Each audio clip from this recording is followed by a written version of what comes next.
Comic. Comic. Comic. Comic. Comic. Comic. This is the way of part 2 of our Star Wars history after show. That's right. Welcome back. I have nothing witty to say. Well, isn't that the quack to calling the stifling slimy? It's been it's been about a week since we posted the last one, so everybody, thanks for being patient. It went a little bit longer than we expected, so we broke it up into multiple parts. So there you go. There you go. I am excited to learn more about the Star Wars movies and franchise. I think my biggest takeaway from last time was that there's a lot more happening than I ever realized, because I'm really somebody that's just seen the movies. So it seems like they're doing a really good job with the supplemental material of kind of filling in all the gaps in the lore. Mm-hmm. So, yeah, that's been the nicest part, is that they're filling in the gaps rather than going and changing things and making them different. And then it really gets hard to keep track of, or if they conflict with each other, because it's like, well, this novel and this show and this movie say different things, then it's like, okay, how can you keep track of what's going on? So it's nice that they line up pretty well. And we're about to leave kind of the prequel era, aren't we? Yeah. But before we do that, I have a question, because you rewatched the Genndy Tartakovsky animated shorts last week, didn't you? I did. So what are your thoughts on them? So I don't really remember what my thoughts were the first time I saw it, but watching it recently, I really enjoyed it. Like it made a lot of sense. It was very consistent with kind of what they did in the Clone Wars, minus like, Obi-Wan's mullet and Anakin's like 2 feet long neck. He looks like a giraffe. I mean, and they're like really built. So some of that was a little like kind of funny because it was very stylized, but otherwise, like, it fit the tone really well. I actually like the voice actor that they had for Anakin, and they left him sort of that like blonde color, so he looked like sort of a grown-up version of the kid that we saw in the Phantom Menace versus looking like Hayden Christensen. So that was kind of interesting. But that is interesting. It was very much like, Anakin goes and does something crazy, and Obi-Wan's like, oh, well, you're doing something crazy, Anakin, but it all worked out, so it's okay, and that kind of thing. And it was enjoyable. I had a good time with it. Yeah, I remember it being a little more sort of like episodic adventures with whatever Anakin was doing this week, and that sort of thing. But I also remember there being like insane action set pieces that were just like so crazy and so much going on that I almost remember thinking at the time, like, they're doing more dynamic stuff than like the movies are, because I think at that point all we had was the Phantom Menace, and then this was sort of leading into Attack of the Clones, I think. So yeah. And obviously the scene with Mace Windu where he and destroys General Grievous's chest piece, and resulting in his General Kenobi. What's funny about that is that's way better than the real life story, which is George Lucas had a cold and came onto set one day and he was kind of coughing, and he was like, no, wouldn't it be funny if George Lucas, wouldn't it be funny if General Grievous had, like a cough for no reason? And there you have it. That was, I know that's not the part of the sentence I was supposed to focus on, but I'm now going to call him George Grievous from now on as a sort of combination of George Lucas and General Grievous. Did George Lucas do the voice, or was it just his idea? It was just his idea. Okay. I mean, Star Wars was kind of his idea, so yeah, he had a lot of those. For sure. All right, so getting back into our discussion, we're talking about after the prequels, and we're kind of talking about sort of the fallout from Order 66. So we need to kind of clean that up before we can really move forward with events that happen after that. So one big theme that we have here on out is that Darth Sidious, or Palpatine, like we saw in the prequels, that he was kind of a strategic mastermind, because as Darth Sidious, he was playing Count Dooku against himself as Palpatine, and even in the Tartakovsky shorts, like Palpatine's getting kidnapped, which leads into what happens in the trilogy. by Grievous, and he's like, now remember, your masters want me alive. And he's like, yes, it's a good thing they want you alive.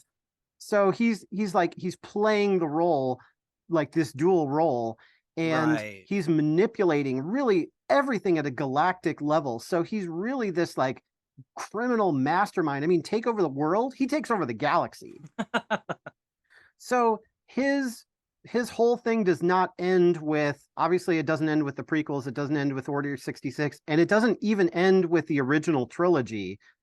But one of the fallouts of Order 66 is him still strategizing and knowing that there's no way they're going to have killed all the Jedi. Some of them are going to survive. So he creates what's called the Imperial Inquisition to track down and eradicate the last of the Jedi until they can finally, extinguish it once and for all. So Sidious selects people to become inquisitors as part of the Inquisition to, be able to hunt down Jedi, but not be too powerful that they would threaten or challenge Darth Vader. So they're not exactly, they don't become Sith. A lot of them are really fallen Jedi that were disillusioned to begin with. Are they the guys with the red picked up helmets or whatever? Is that what am I thinking correctly? No. So that's the like Imperial Guard. That's like Palpatine's personal bodyguards. Okay. These guys are usually in black, and they have the lightsabers that are dual like beams, but it has like this round blade thing in the middle. And so what they can do is they can hold it here, and the thing will spin around, and it will take the lightsabers and spin them around like automatically. That seems dangerous for the user and the opponent. Right? Well, their hands are protected in the middle as long as you don't like lunge or something. That could be, well, there goes your head. Yeah. But, to a Jedi standing there when you're like a helicopter, right? That's kind of scary. So anyway, the Inquisitors of the Inquisition, and of course, the establishment is called the Inquisitorius. We have, and don't inquire about the Inquisitors and the Inquisition of the Inquisitorius. They're really, he's like, we've got to keep everything on theme and make sure that it has the same naming convention. We want you to know exactly what it is that your role is, and we're going to name it everything sequentially so that and you don't get lost.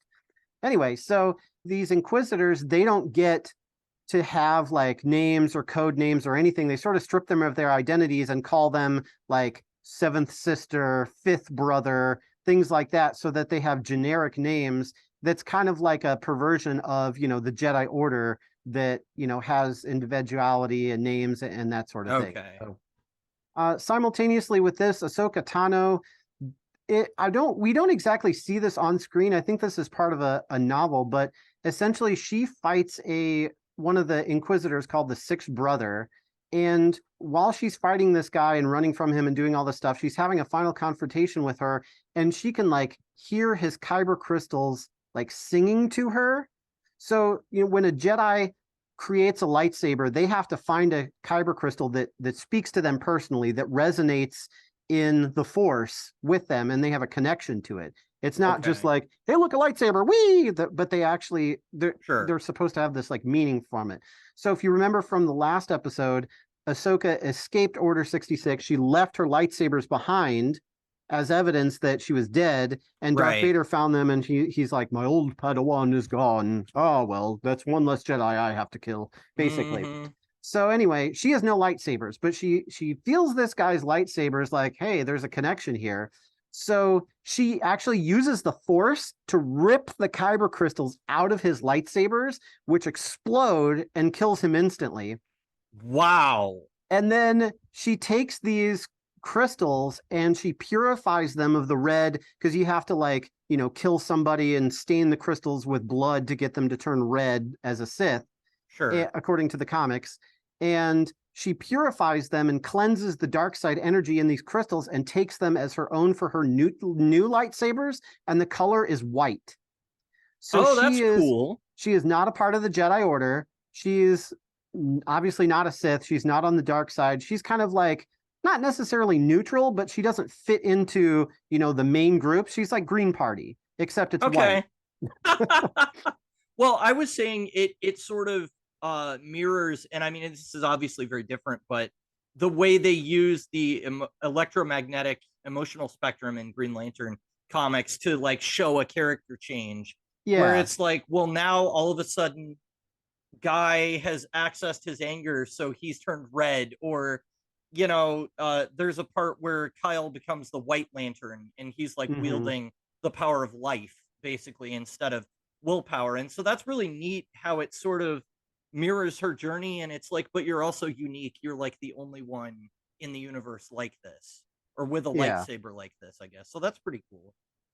So she goes on to join Senator Bail Organa to sort of start to form the beginning of the alliance. We also have a character named Mon Mothma. She was in not Mothman, but Mothma. She's really a lot, major player in getting the alliance started. We see her in Andor, we see her in Rogue One, we see her on Rebels. So she appears quite a bit in those iterations. But essentially, she starts organizing things. He's organizing things. Ahsoka's working for them to start the anti-Empire coalition known as the Alliance. So this is about the same time that Caleb Doom is taking on his name of Kanan Jarrus, like we discussed in the episode. We also have this whole thing that happens where basically it's led by Grand Moff Tarkin, where he never liked the clones to begin with. And basically they go through this whole agenda of, well, natural born human conscripts are way cheaper than paying for all these clones. And we don't have to worry about their loyalty because a lot of these clones with their inhibitor chips, they've either overridden them or they've failed or they've had a lot of issues with the clones. So, and they like, what are you going to hold over the clone besides this inhibitor chip, especially the ones that have experience being friends with the Jedi?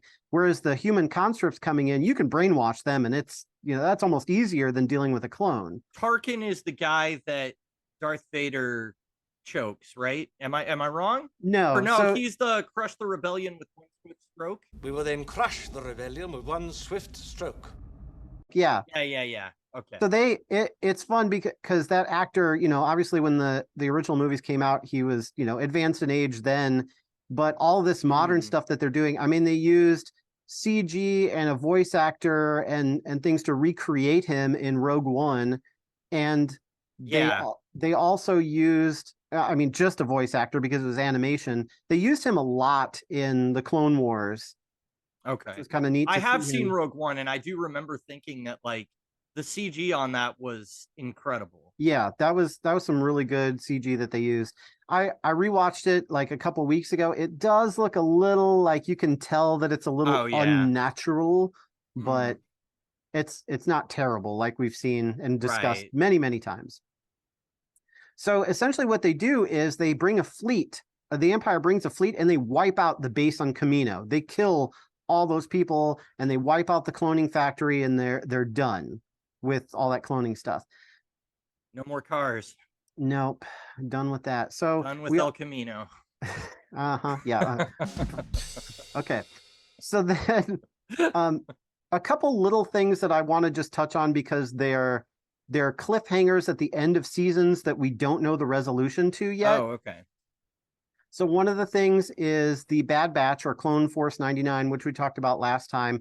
They go on this mission at the end of their most recent season, and something happens. The guy who's named Tech, kind of the nerd character, obviously with a name like Tech, he sacrifices himself to save the rest of the team. And so we're pretty sure, I mean, he plummets like probably a couple miles, so we're pretty sure that he's not going to come back from that. But the whole season was building up to this guy named Dr. Royce Hemlock, who's like basically an evil mad scientist who's trying to sort of revive the cloning program, but in a more nefarious way, because, everything the Empire does is nefarious. And he's working on this. And so he's trying to get a hold of the Bad Batch because they have these, genetic traits that are desirable. And he's trying to, unlock the secrets that the Kaminoans were able to unlock. I have a question about that. How could it be no more nefarious than creating an army with the express purpose of turning on their masters and murdering them? I guess if you genetically engineer them with even more killing traits. Yes, but part of it is also we can take people like Palpatine or Darth Sidious and clone them and resurrect them and have a sequel trilogy about Palpatine's return. But we'll get into that into a little bit. Okay, gotcha. Sorry. No, it's okay. So we have this evil geneticist and we have a main character who gets killed off, but then the geneticist comes back with his shattered goggles and he says there was nothing left of him but his goggles, all nefarious like. But it's like, okay, wait a minute. This guy, is an evil mad scientist. Is he going to create like an evil version of tech that's going to like come back? And I don't know. That's my theory for the next season, but we'll find out if that's going to happen or not. Just a little blurb about Solo, a Star Wars story, which was a standalone movie about Han Solo, but a much younger version.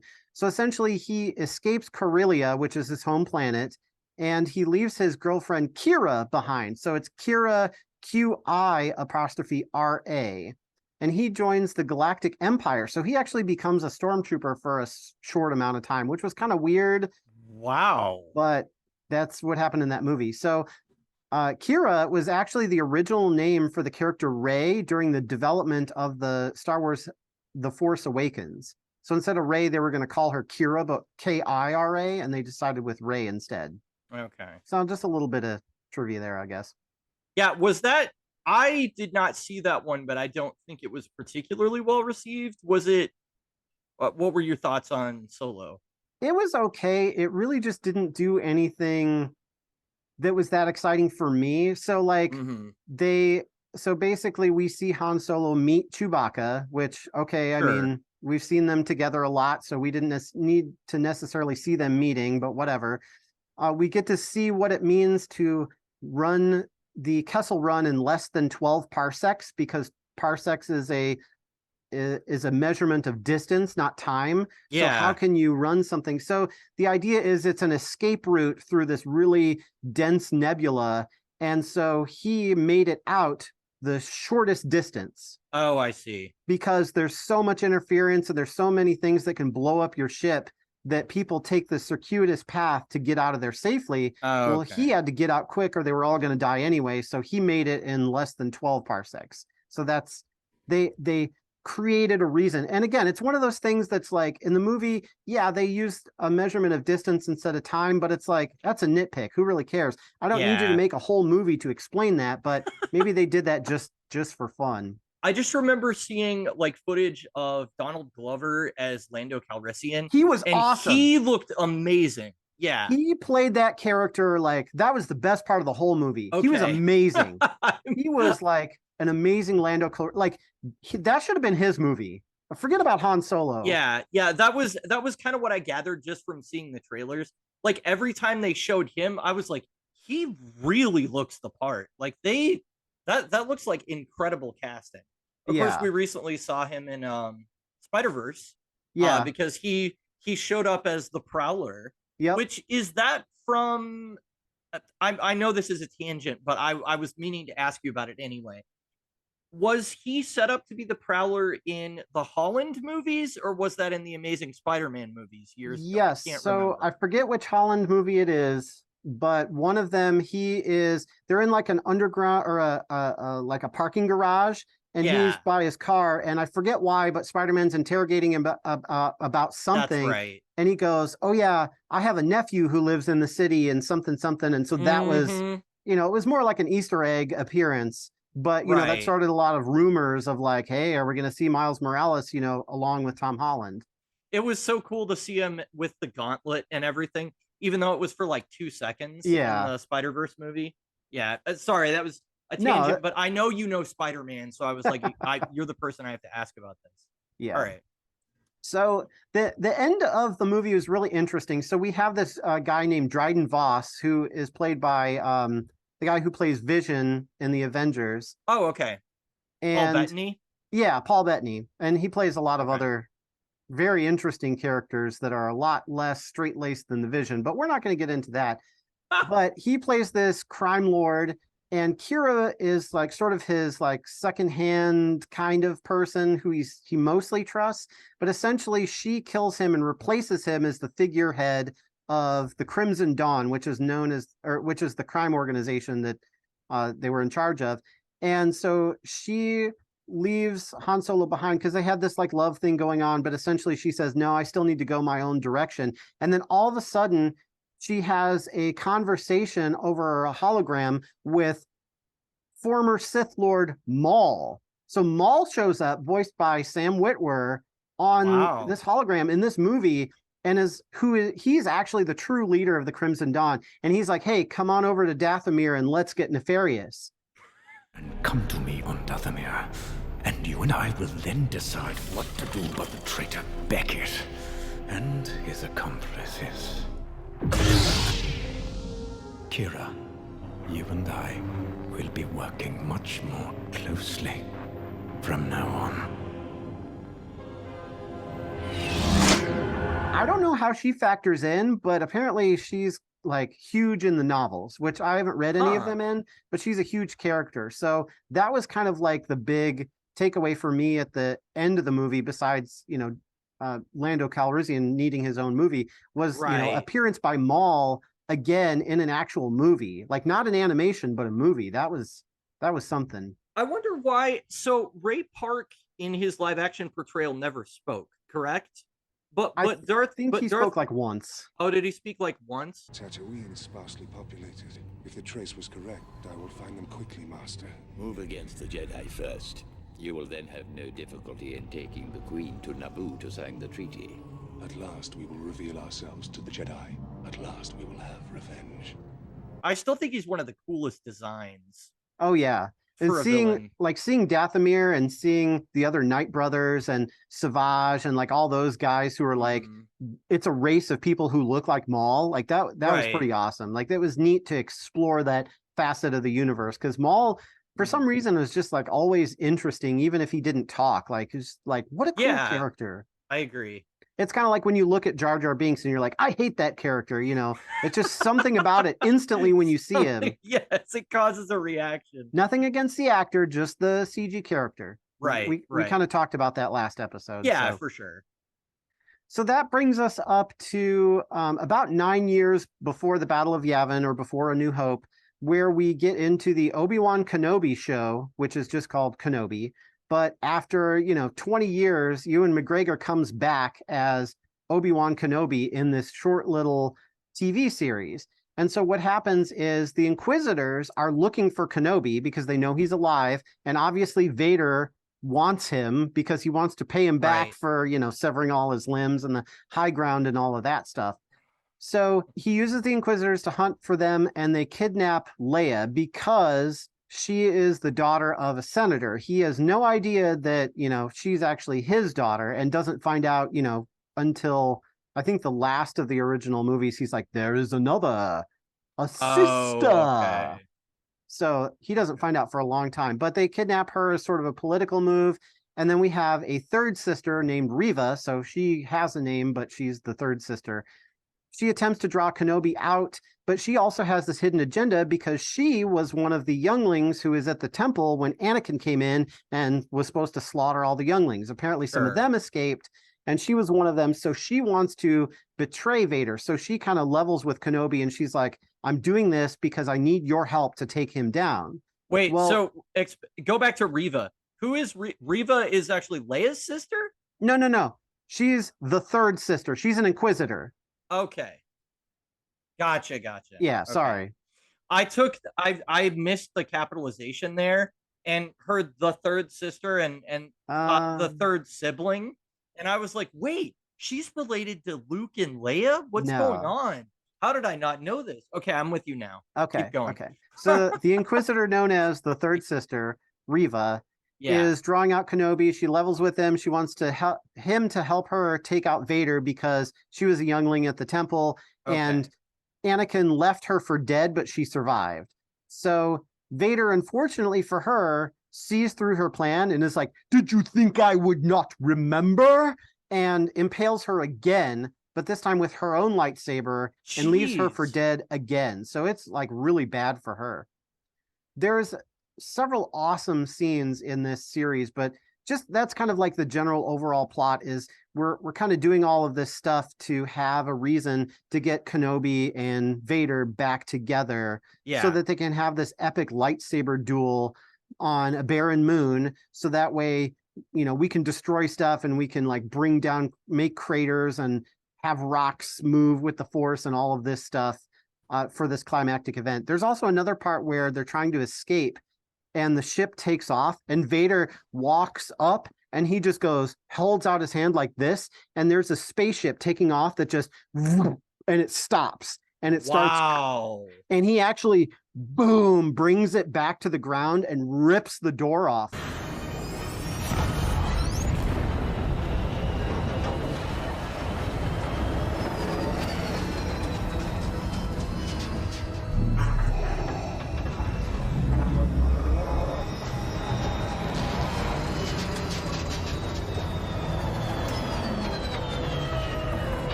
He is just like, the Force is just unleashed. And I know that's the name of a game, The Force Unleashed, that's something else, but he's just like crazy. But Kenobi must have known that, they made it a decoy. So that was an empty ship that was automated. The real ship takes off and he's like, oh man. And then they escape. But that was a really cool scene to see Vader just like pull the ship out of the sky and rip its door off. So if Kenobi wins that fight, why did Vader get away? I guess. So they have I think they have like 2 confrontations, but basically Kenobi is out of practice. He's kind of weak. Oh, okay. And he's really not ready for this. And Vader, of course, has been, brooding and doing all of his thing for a while. So he probably could kill Kenobi if they had a direct sure. So they have this direct confrontation and he tries to, there's like rocks flying and there's like a crater that he makes and he manages to damage Vader's helmet. And it's pretty brutal. Okay. But we get this line at the end where Kenobi's just like, I'm so sorry, Anakin, I can't believe that you went down on this path and, and all this stuff. And I'm sorry that, I did this to you. And Vader's like, you didn't do this to me. He's like, I'm Vader. I did this. I killed Anakin Skywalker. Okay. Anakin's gone. I am what remains. I'm sorry, Anakin. For all of it.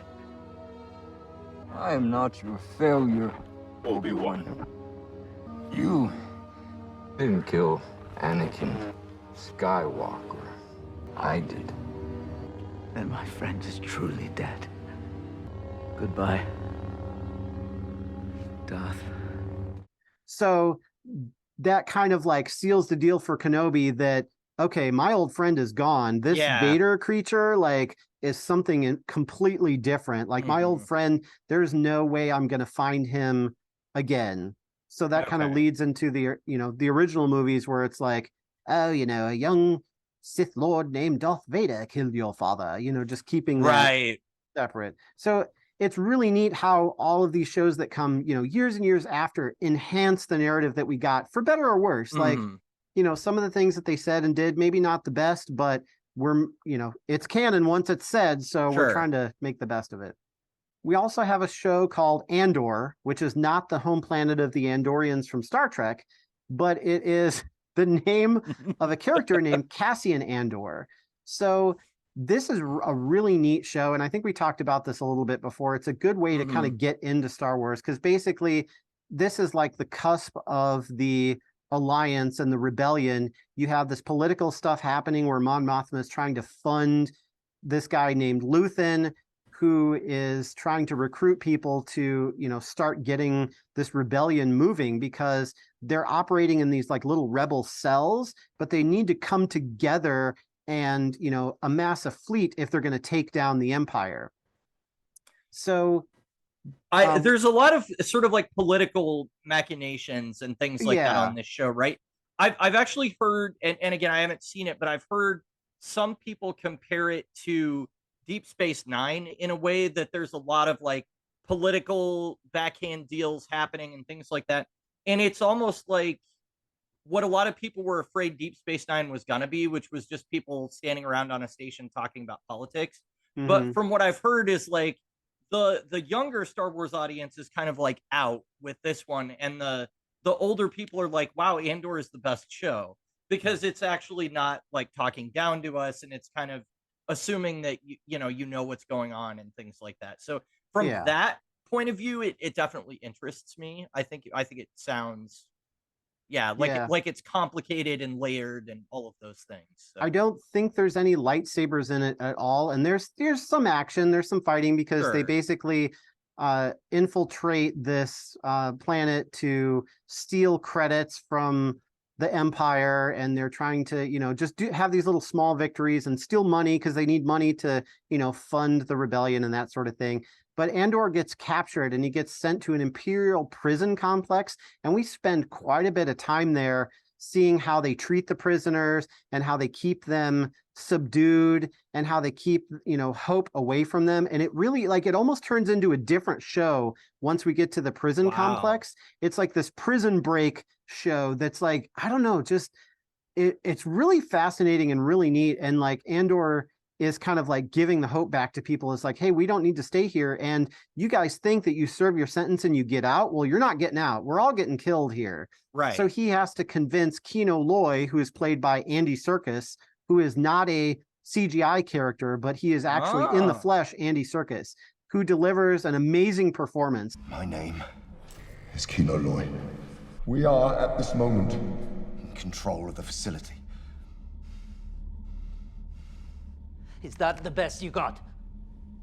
If anything, watch the show for the prison sequences and Andy Serkis, because it's really cool, and they escape, but Andy Serkis' character, I won't spoil it, but he's not able to escape with them. He doesn't get killed, but he's not able to escape with them, and so we don't see him after that point. So that was a way to, sort of write him out. Although, who knows? Maybe he comes back in some other way, but for the most part, it seems like, that was just a cameo kind of thing for a couple episodes. Yeah, but Andy it was a lot of fun. Pretty busy guy, I think. Yeah. So he probably didn't want to nail him down for too long. He's busy watching his cats to figure out how he's going to voice his next character.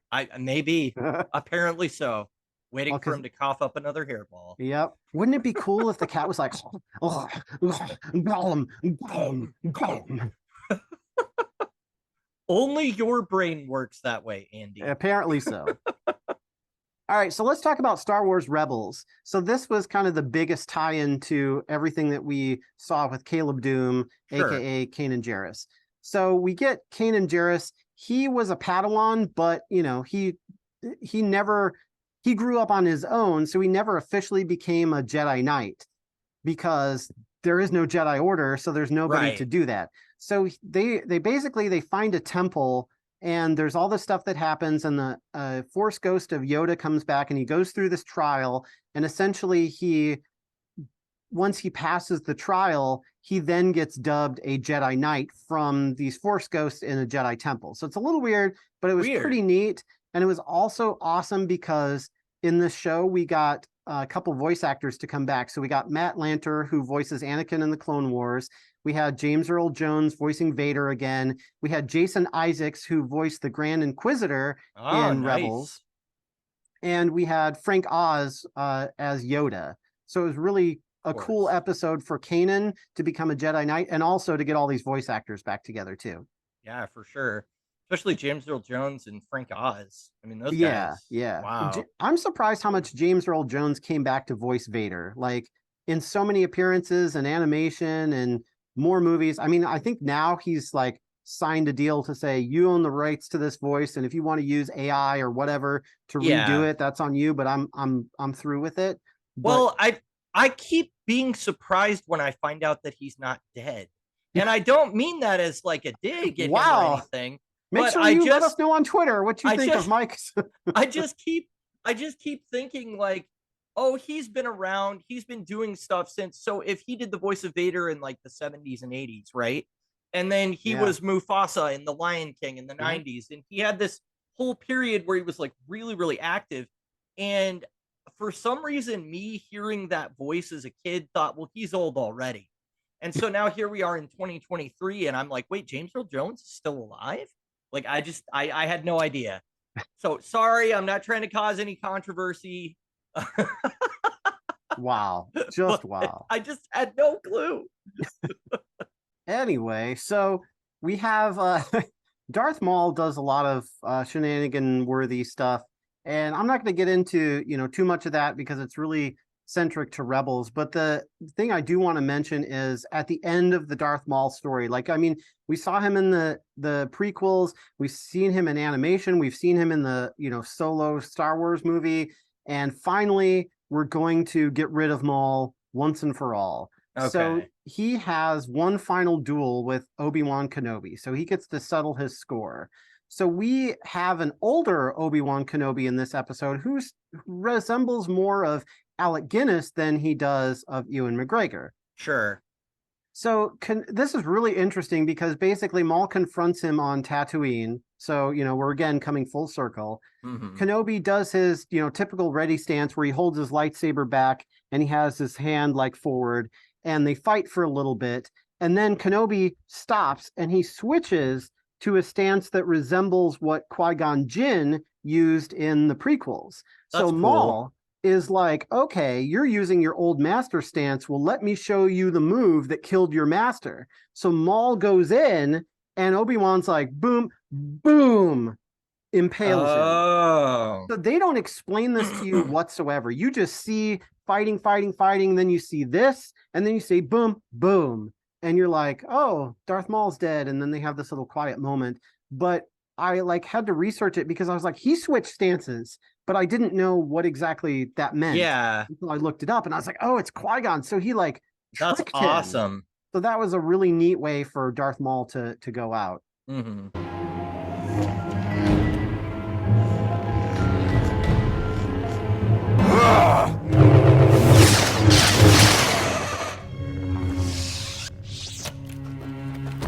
And he has this quote about the true chosen one will avenge them both for all the wrongs the Sith had dealt them. So they added a little foreshadowing for A New Hope in there. It's kind of funny to see something in, maybe this was 2018, 2020 time period that's foreshadowing something that happened in 1980. Right. Yeah. But at the same time, it's really awesome because if you watch it in actual chronological order, not release order, but per the story chronological order, it's really neat how things kind of continue forward.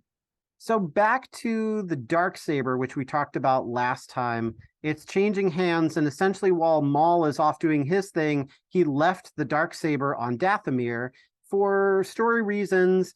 The Star Wars Rebels characters end up on Dathomir, and Sabine Wren, who is a Mandalorian. I was going to ask you if Sabine was somebody that was on Kanan Jarrus's crew. Yes. Because, I thought I recognized the name from the comic, but I wasn't sure because it was a very quick part of it. So. Yeah.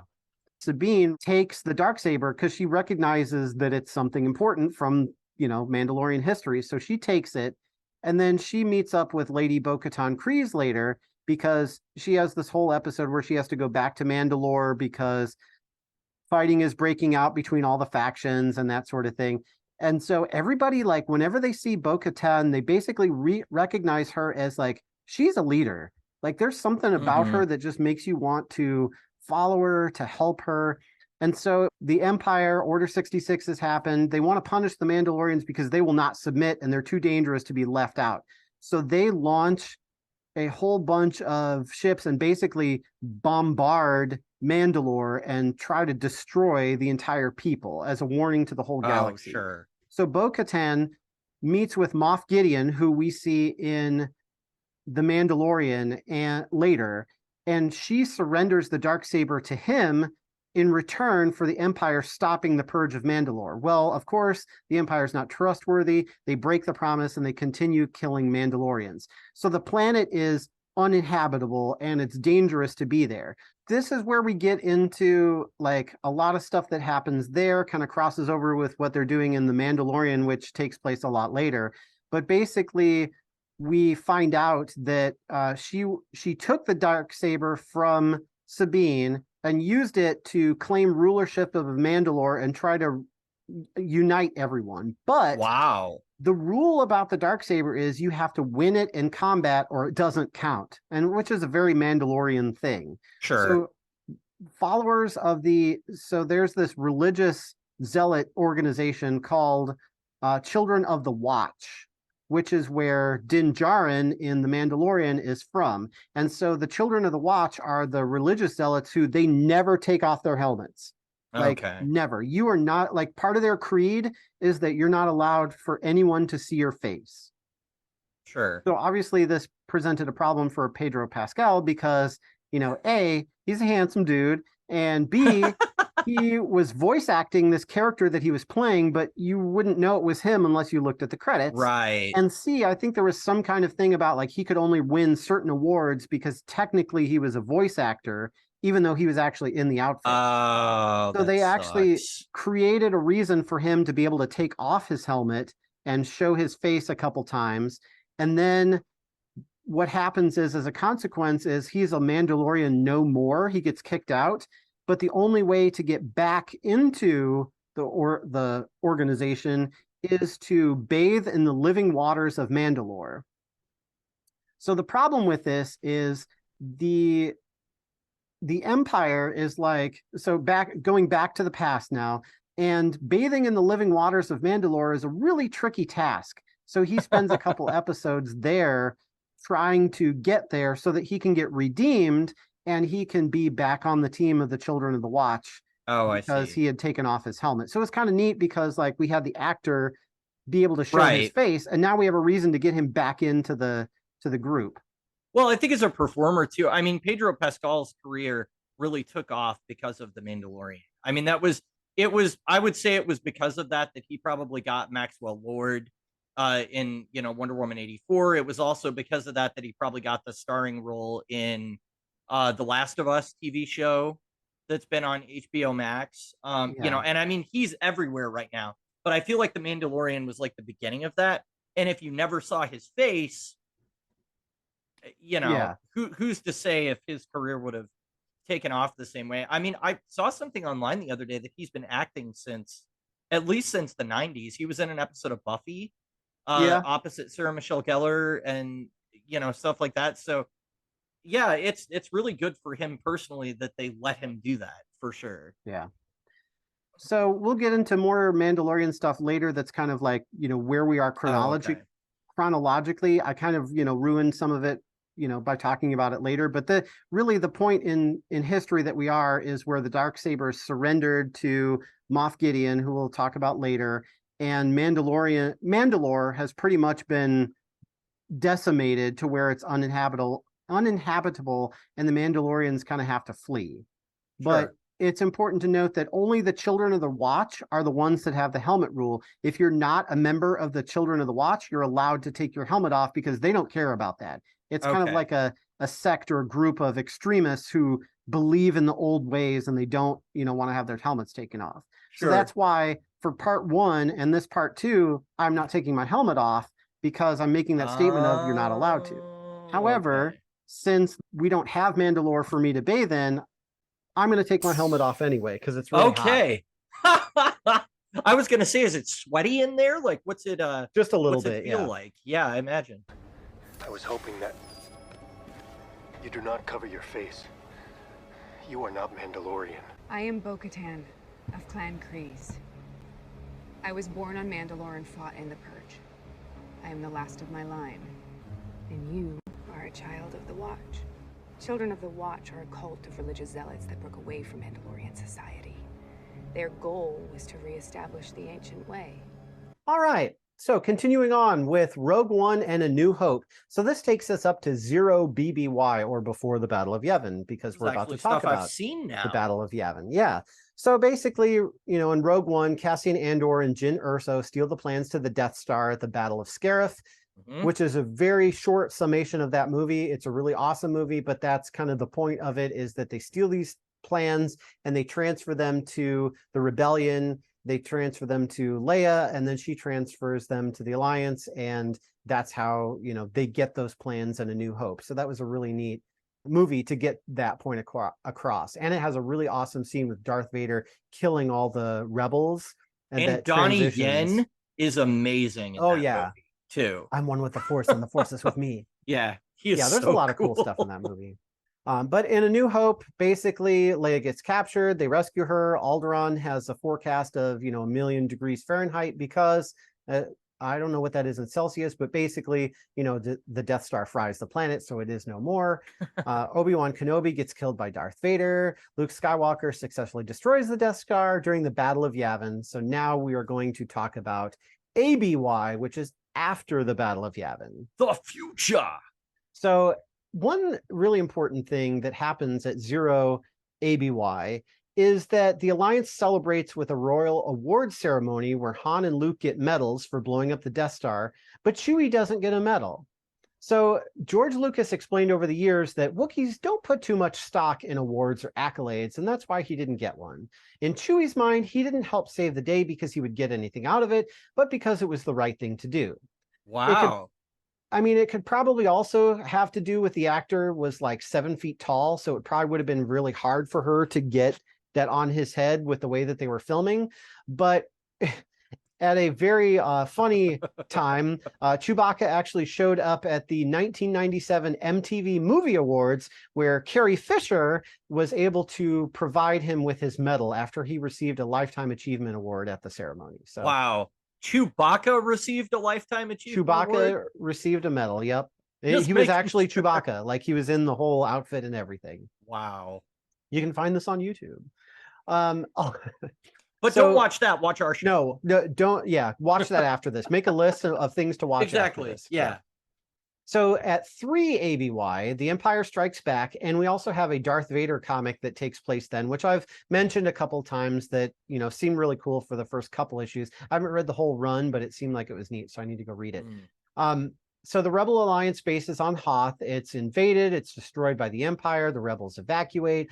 Han Solo gets encased in carbonite, delivered to Jabba by Boba Fett. Luke begins his training on Dagobah. Darth Vader goes to Cloud City. Skywalker. Luke learns that he's his father. I am your father. Loses a hand.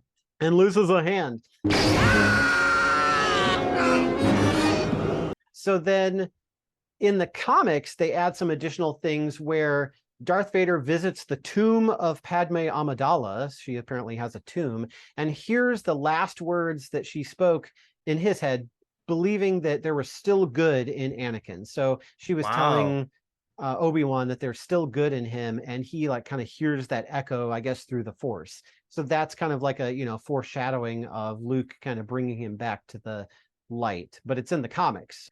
So then there's some additional lore that we get as well that's sort of foreshadowing the sequels, where Darth Sidious discovers the ancient Sith world of Exegol. So it's a Sith planet, basically. He established a laboratory there for biomedical and genetic engineering research based upon former Kaminoan cloning technology. So what we talked about a little bit with the Bad Batch. That's funded and furthered by the Imperial cloning program. And basically, he wants to create a successful body for himself so he can be immortal, like Darth Plagueis was, except smarter about it, because Plagueis, the only thing he feared was death, and what he greatly feared came upon him because Sidious killed him in his sleep. Sure. So he was trying to find a way to not have that happen to him, basically. So then we get to Return of the Jedi in 4 ABY, where Han Solo is rescued by Jabba, Leia kills Jabba, Boba Fett gets knocked into the Sarlacc pit to be digested for over 1,000 years, and Vader kills Palpatine, but he doesn't survive it, but Luke escapes, and there's a big celebration, and apparently Vader's helmet survives as well, because we see Kylo Ren with it later. How slowly does the Sarlacc digestion process work? Over 1,000 years. That is a fact that I never knew, but that's horrifying. So Did they Boba actually Fett deserve that? Oh my god! Well, so it was like a stupid accident. Like it was one of those where somebody's like holding a staff or a pole or something, and they're like, "What?" And they tip it backwards, and it hits his jetpack, and he goes, "Wah!" And he just falls in there. Yeah. Boba Fett, where?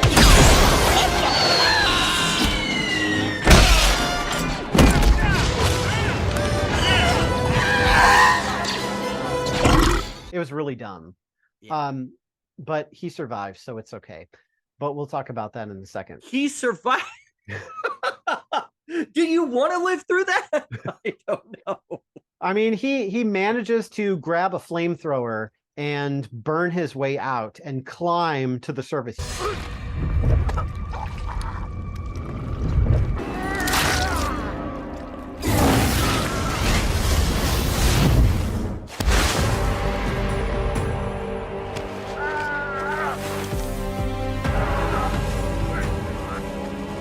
And he gets picked up by Tusken Raiders who actually start to teach him their ways, and he learns from them, and he teaches them a few things as well. So he kind of like becomes part of this tribe for a while.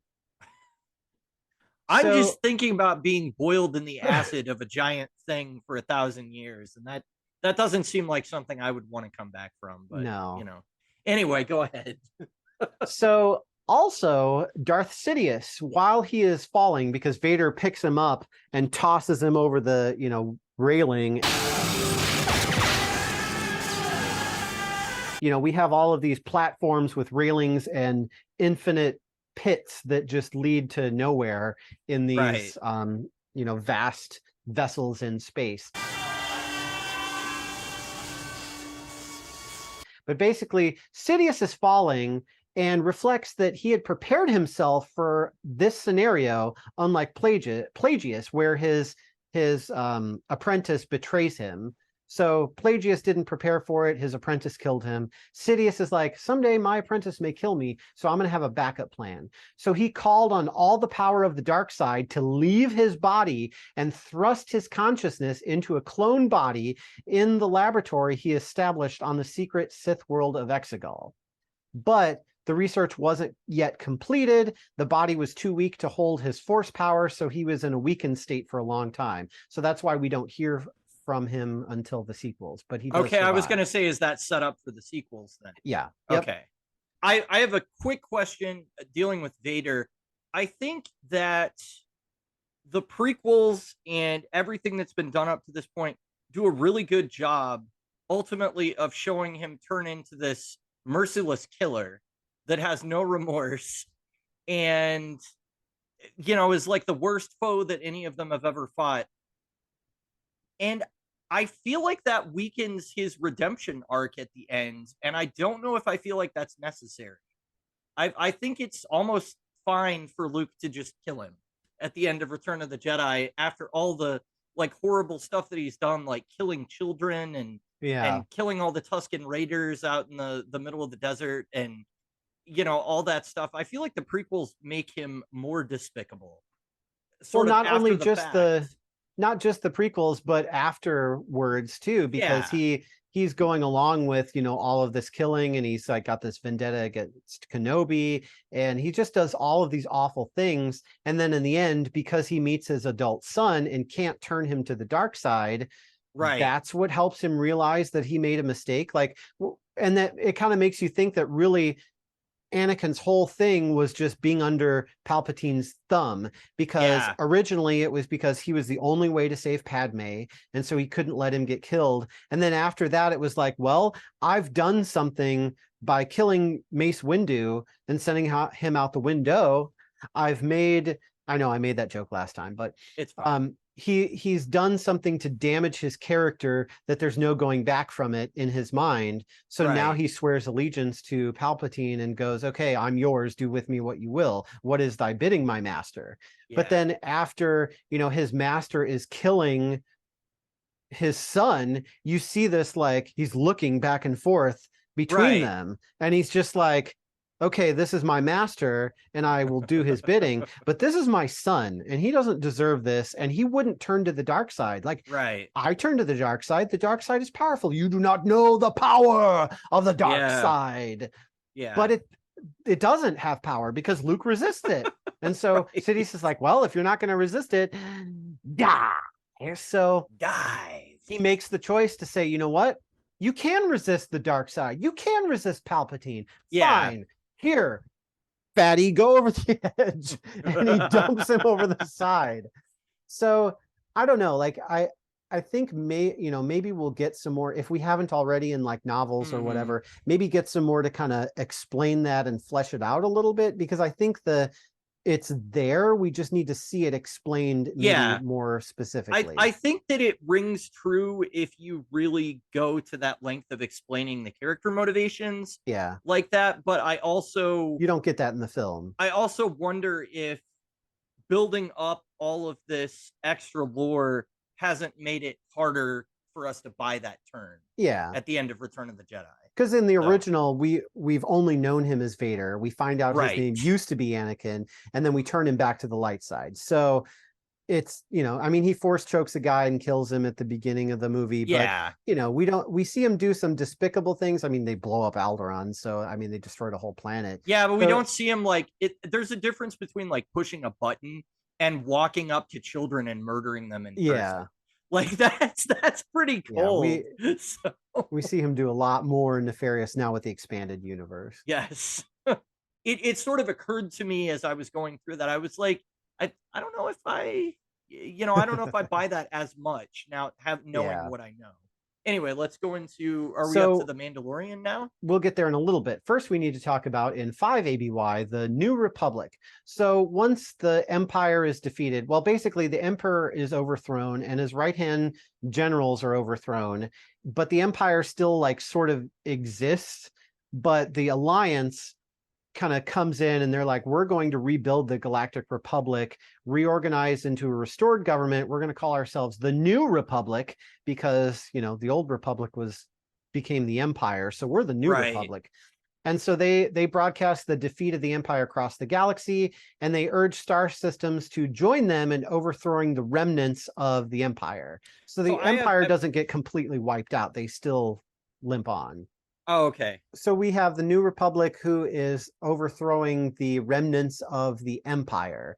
So the Empire still, you know, you have people who are still in leadership positions that still want to carry forth the agenda, but now they don't have their leadership, but they're still around. So it's not like the Empire just gets wiped out and the whole universe celebrates, because that's what they added in Return of the Jedi in the updated version for the DVD is they don't just have a celebration on Andor, but now you see like Naboo and like planets from the prequels, and basically the whole universe is celebrating that the Emperor is dead. And it's like, okay, why is the universe celebrating? A, you know, how did word travel that fast? And B, like the Empire's still out there, so you know, it's just the Emperor's dead. But anyway, it feels like I know because of my upbringing and where I went to school, I didn't learn a lot about World War One. I only learned a lot about World War II. So I'm not as familiar with that. But what this feels like is kind of, in like a historical perspective, is kind of like the period in between World War One and Two, where there was a lot of economic devastation. Everybody was like, yay, we defeated the Germans and, you know, things are going to be good now. But then that sort of unease and the leftovers of that grew into something terrible. And then there was another war, you know, kind of thing. Which, and you have these like remnants that stick around. Yeah, these are called Star Wars. So I mean, it makes sense. But instead of World Wars, they're Star Wars. Yeah, much bigger scope. So one thing before we get to the Mandalorian is that we find out in the sequels that Leia actually started to train as a Jedi with Luke. So we see this like short little training exercise where she's honing her Force abilities and constructing a lightsaber. But she has a vision that her Jedi path will end with the death of her son. So she ends her apprenticeship and stops training. Is Force ability passed down genetically? It seems that way with the Skywalker family, but I don't know that it's necessarily always the case. Okay. I mean, there's plenty of people who have, you know, who are just completely normal, who have Force sensitive children. So yeah, like Iceman's parents, neither one of them were mutants. So yeah, it's kind of like mutants where, you know, you have a whole family and then all of a sudden you have this genetic mutation and now you have a mutant. It just seemed like with the Skywalkers, and maybe because Anakin, I mean, he didn't have an actual father. He was born of the Force. So, you know, it could be because he was born of the Force that his family for generations is going to inherit. I mean, even Kylo Ren, who's Leia and Han Solo's, like Han Solo doesn't use the Force. He's not Force sensitive, but even Kylo Ren, or Ben Solo gets funny memes. But he is Force sensitive, so it must be that family because of how Anakin started. Right. All right, so time for the Mandalorian. So Din Djarin, who is a Mandalorian, who is part of the Children of the Watch, finds Grogu, who we talked about in the last episode, that he was a youngling who was in the temple when Anakin was slaughtering younglings, but was rescued by Keller and Beck.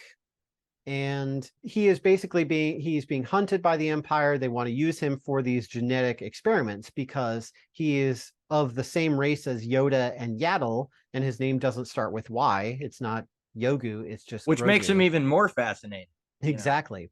So they want to use him for his Force sensitivity because his race is naturally Force sensitive instead of just being a person in a family who happens to be Force sensitive. Oh, is that why Yoda is so amazing? It's just like a racial trait, supposedly? As far as we know, I mean, we only know 3 members of their race, and that's all we know about them. So that seems to be the way it is, but we also see Ahsoka Tano, played by Rosario Dawson, appear in a couple episodes of The Mandalorian. And she basically, at the end of an episode where we maybe not the last time we see her, but one of the times we see her, she defeats this, evil Empress lady and corners her and says, "Tell me, where is Grand Admiral Thrawn?" Tell me, where is Grand Admiral Thrawn? And when I first heard that, it went bloop right over my head. And I was like, okay, that's Ahsoka. That's cool. And then we went back to the Mandalorian stuff. Well, after watching Rebels, there is this blue guy named Thrawn who comes from this race that's like beyond the galactic rim, who doesn't really deal with anybody in our typical Star Wars universe. But he comes over. He's an interesting character. He's very different. Like, he takes collectibles from people that he kills, or people, like, in order to defeat an enemy, he wants to understand them, as much to the point of he collects trophies in his office. So he has like paintings and relics and childhood toys even, and dolls of these people that he's hunting so that he can understand them better. To defeat an enemy, you must know them. Not simply their battle tactics, but their history, philosophy, art. I study the art of war. Work to perfect it. How did you know? Because rebels have friends always rushing to the rescue. So he is a very skilled tactician. He's very threatening, and he has this very slow talking, quiet voice when he speaks. So it's like even more ominous, because you're like, oh my gosh, this guy talks so slow and he's gonna come up to me and kill me because he's so nefarious. So anyway, he is a very popular character from the novels, I know. Yes. And that's why he's now been brought into this universe. Exactly. The reason I know this is the very first Comic-Con that I went to. Our old friend Phil had given me or asked me if I could get like something signed for him by the author of the novel that created Thrawn, because he was there, had no clue who he was, knew nothing about it. It was weird because I was like, I don't know anything, but like, this is for my friend and he likes Thrawn. And then the guy's like, oh yeah, Thrawn, blah, blah, blah, blah, blah, blah, blah, blah. And like, he said a bunch of stuff and I'm like, I don't know what that means, but thank you, sir.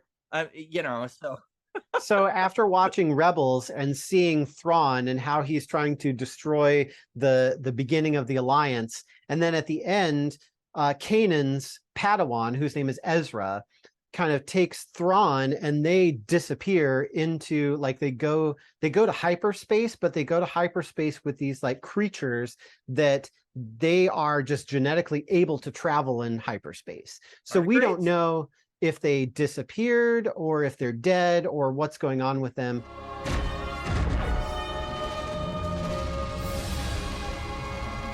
And remember, the Force will be with you, always.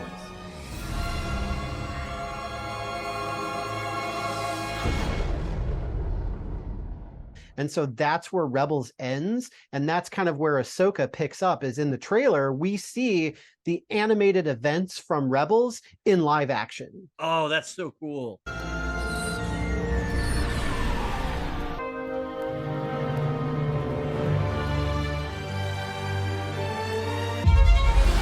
It's been a while. Things have changed. The Jedi fell a long time ago. So after seeing Rebels and understanding all of this stuff, and then going back to The Mandalorian and see Ahsoka going, where is Thrawn? I'm just like, oh my gosh, she's looking for Thrawn because she wants to know where Ezra is. And then in the trailer, you see her teaming up with Sabine, and she's like, it's been a long time. And then there's this little like holocron thing of Ezra, and it's like, oh, this is really cool. So that's all about context. It is. So, as with everything. Yes. So while rescuing Grogu, Moff Gideon comes back, and he wants Grogu because he's trying to bring him into the Imperial cloning, blah, blah, blah stuff that eventually leads to resurrected Palpatine in the sequels. So the sequels did a lot of stuff that was really weird, and we'll talk about how it was actually going to be quite different than how it actually ended. But the expanded universe is still staying true to, hey, this is what happened on screen, so that's what's canon. Sure. So they're not changing it. So Palpatine comes back, and that's just the way it is. So we're adding stuff to help it make more sense. Okay. So Moff Gideon comes back, and he actually has the Darksaber because Bo-Katan surrendered it to him all those years ago.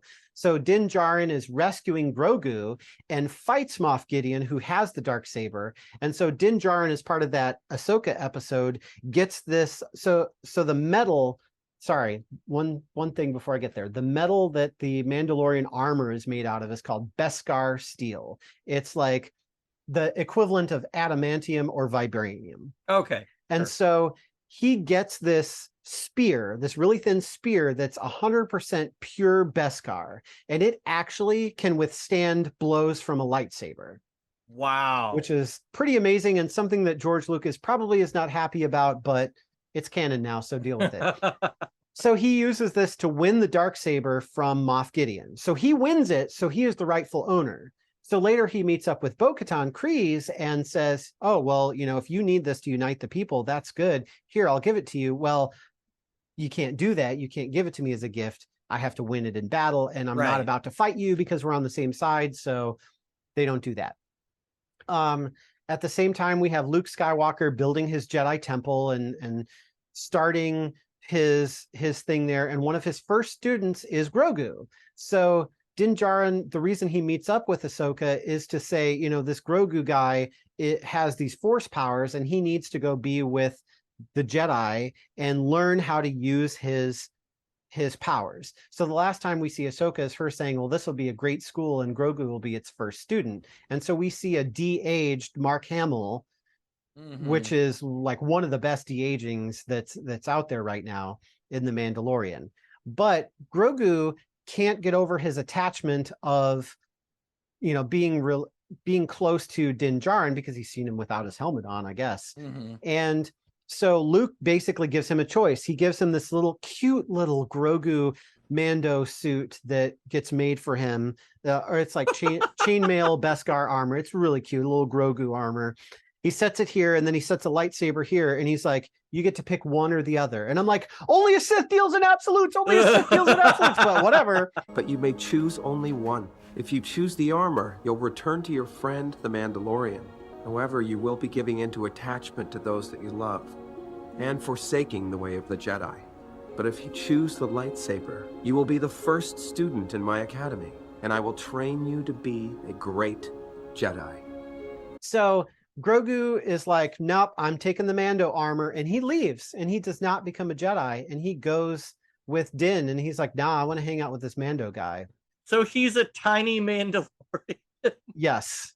So not just that, but spoilers for the most recent episode of The Mandalorian in the current season. Yeah. But basically, Din Djarin officially adopts Grogu as his son. Wow. And his apprentice. So not only is it this kid that he rescued that now he has an attachment to, he adopted him as his son. Right. He is officially, they call him a foundling, which is basically like a youngling Sure. You know, like that a he found. Jedi version. Yeah, it's weird because it's like, oh, I found you, so you're a foundling. Like, well, no, it's what they call anyone who is a young apprentice in the Mandalorian society. Okay. Let it be written in song that Din Djarin is accepting this foundling as his son. You are now Din Grogu, Mandalorian apprentice. This is the way. You also have Din and Boba Fett teaming up. So Boba gets his armor back. He eventually takes Jabba's place on the throne and becomes a crime lord, but not like a crime lord, you know, but he becomes basically a lord, and he kind of decides like, okay, what, you know, how's he wants to help people. I mean, he's not like a good Samaritan necessarily, but he's not a crime lord like Jabba. But sure, that's kind of what the book of Boba Fett is about, him claiming that throne, and then, you know, dealing with how is he going to, you know, do this. And then he partners up with Din a couple times. So it's kind of cool to see the two Mandos teaming up. So I talked before about Children of the Watch taking their helmets off and then having to go back to bathing in the living waters in the mines of Mandalore in order to redeem yourself from that. So during this journey, there's this weird, ugly spider cyborg thing that captures him and puts him on a spigot so he can like cook him and I guess eat him. And what? Yeah, it's kind of weird. But basically he gets captured, he gets incapacitated. Grogu in his little hovercraft zooms off and finds Bo-Katan to help him rescue Din. And so in the process, Kryze is able to, she grabs the Darksaber because it's a weapon and uses it to free Din. So now she is trying to unite the Mandalorian people, and Din's got the Darksaber and he's like, here, Kryze, I'll give this to you. And she's like, no, you know, we already talked about this. You can't give it to me unless I win it in battle. And he's like, well, you did rescue me, right? I was incapacitated. You grabbed the blade. You rescued me. You killed my enemy and you freed me. So that should count as making you the rightful owner. Yeah, exactly. While exploring Mandalore, I was captured, and this blade was taken from me. Bo-Katan rescued me and slayed my captor. She defeated the enemy that defeated me. Would this blade then not belong to her? It would. I return this blade to its rightful owner. And so the Mandalorians that are there are like, okay, yeah, that tracks. Okay. And she holds it up and she's like, yes, I got the power. And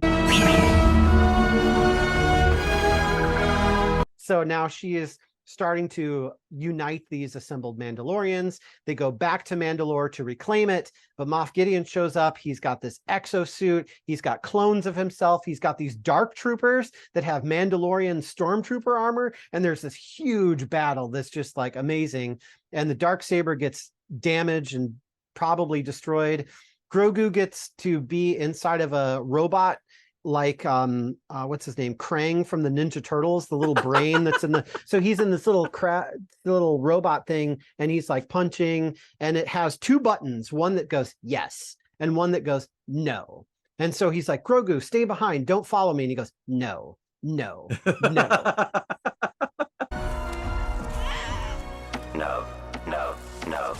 It's really funny. But there's this whole battle, and then we kind of leave with Din adopting Grogu, and it looks like they retire on a planet and they're kicking back and relaxing. So, really?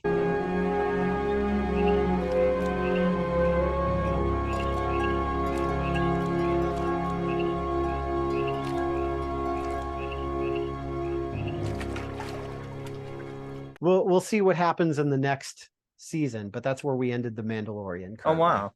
All right, so it's time to move on to the sequels. But before we move to the sequels, let's talk a little bit about time before the sequels. Sure. So in 15 ABY, Luke Skywalker begins training his nephew Ben Solo in the ways of the Jedi. And then a couple of years later, the First Order is formed, which basically the Empire, like we said, was kind of limping along. So this is another contingency after the death of Darth Sidious, aka Palpatine, to sort of revive the Empire in case of something happening to him. So they call it the First Order. So then several more years later, Ben Solo, I'm sorry, it's just Ben Solo destroys the Jedi Temple of Such a Luke great Skywalker. meme. Ben Solo basically, so there's these guys called the Knights of Ren, and they are led by this guy named Ren. And so Ben Solo meets up with them, kills Ren, and becomes master of the Knights of Ren. So he takes a new name, Kylo Ren. So that's why he's the master of the Knights of Ren. That's why his name is Kylo Ren, because he took on a new identity by killing this guy whose name was actually Ren. Why did he do that? Reasons. Because Okay. he's a bad dude. Okay. I don't know that much about all the connective tissue with the sequels, because some of it's just like Luke trained him, right? So where did he go bad?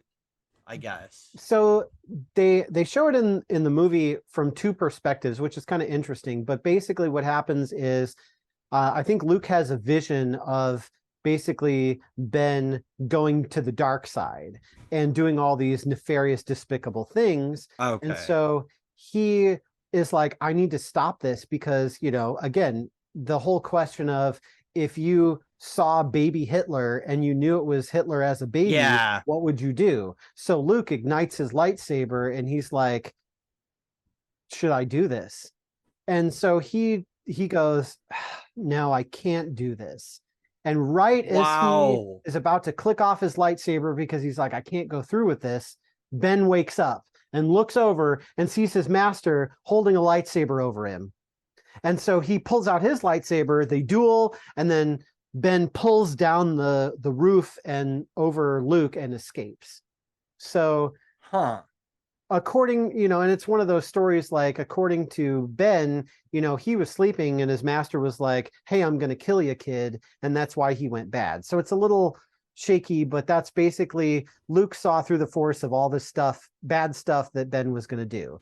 If only he would have seen that before he started training him as a Jedi, then he could have just not trained him. But unfortunately, he was training him for like, I think 10 years or so, and then found this out. So yeah, well, in The Force Awakens, he's pretty well trained by the beginning of that movie, because that was the first time and the only time I've ever seen someone stop a blaster shot in its tracks, because somebody fires at Kylo Ren and he's just like, no.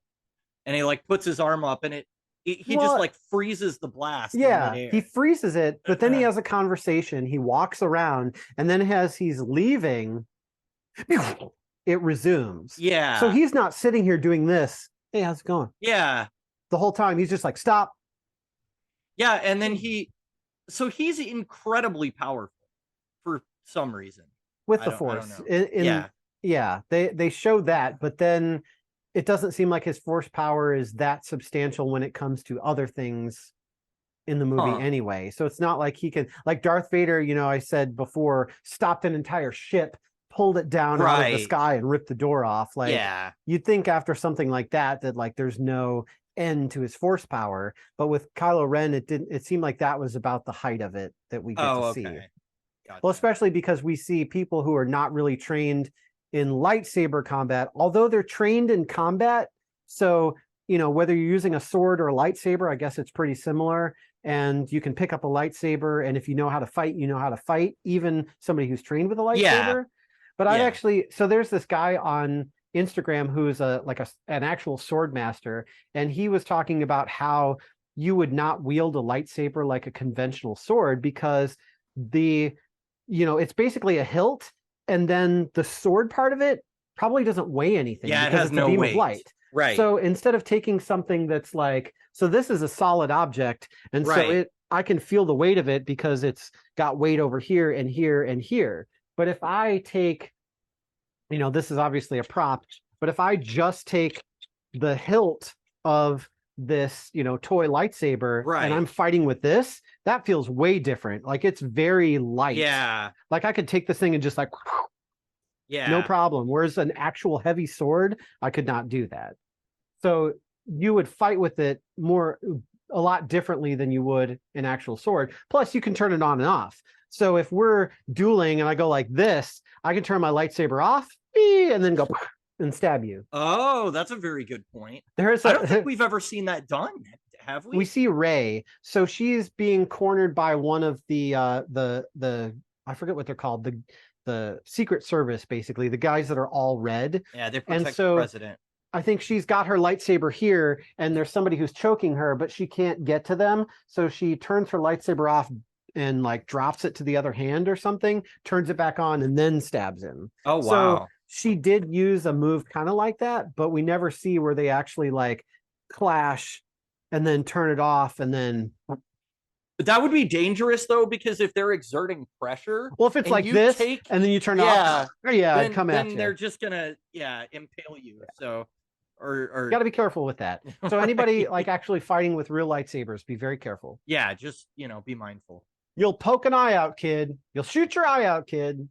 Like Luke in A New Hope, and he's like, "Oh, this is a Jedi weapon."